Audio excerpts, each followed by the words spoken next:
Hey guys, little fun story here from me, Iron Horse Sarah.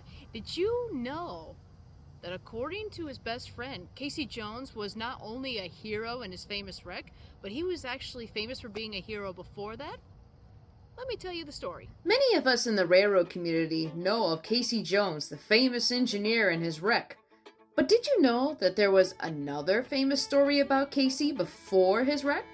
According to his friend, Fred J. Lee, in his biography about Casey, it is said that in 1895, on his trip to Michigan City, Mississippi, Casey was a fireman on a locomotive, and his engineer, Bob Stevenson, had slowed the train down enough for Casey to walk along the running board so he could oil the safety valves. He went to adjust the spark screen and was about to return back to the cab when he noticed a little girl had gotten on the tracks. The whistle blew and blew and blew, but she was frozen in fear. He tried warning her to get out of the way, but she just wouldn't move. So ignoring the dangers, he ran alongside the boiler of the locomotive on the running boards to the front by the smoke box.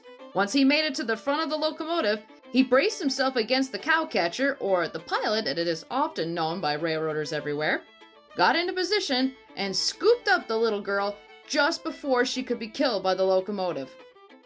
So imagine, if you will, Casey climbing out of the cab of his engine, running alongside the running board, down the stairs to the front pilot of the engine, jumping onto the front and catching this little girl before she can get hurt. Thankfully, before this heroic move, Casey had ordered Bob Stevenson to reverse the engine to slow the train down. He snatched up the little girl just in time, and both were okay, proving that Casey Jones's heroic instincts were strong even before his famous wreck. Now, this story was never really confirmed, but it was certainly never denied, adding more to the mystery and lore of one of the greatest engineers of the Illinois Central. And that's a fun story of how Casey Jones became a hero before his famous wreck. Thank you for joining me for this story time.